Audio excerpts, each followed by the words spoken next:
I'm currently in a predicament, and quite frankly, I don't know what to do. I'll start from the beginning.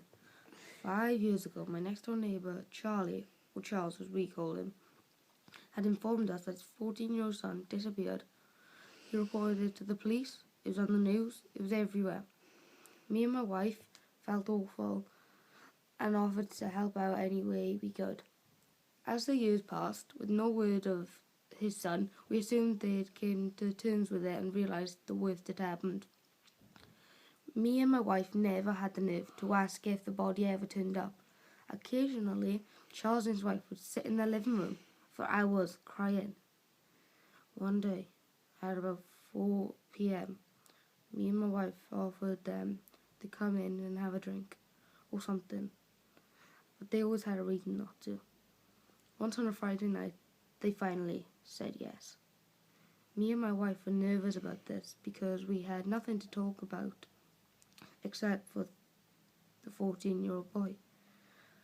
5 p.m. they knocked on our door, so we greeted them, invited them in, the usual.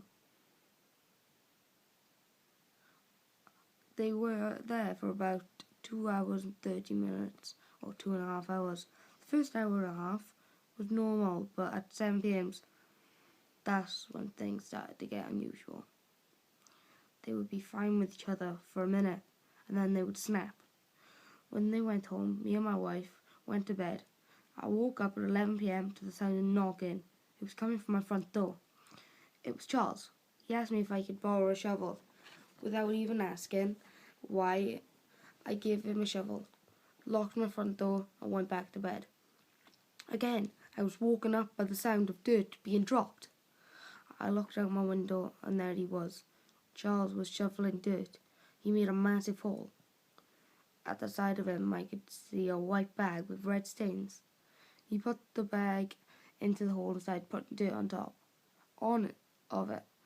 On the 4th time he put dirt on that bag, he turned and looked straight at me. I shut the blinds without even thinking twice, got back into my bed, fell asleep as soon as my head hit that pillow. The next day, I looked out my window and the bag was gone. I went out the front door and Charlie's car was gone. And I knocked on the front door and no one answered. That was the last time I heard from Charles and his wife. But what still haunts me to this day, that inside that bag was that the 14-year-old boy. But quite frankly, I never want to find out.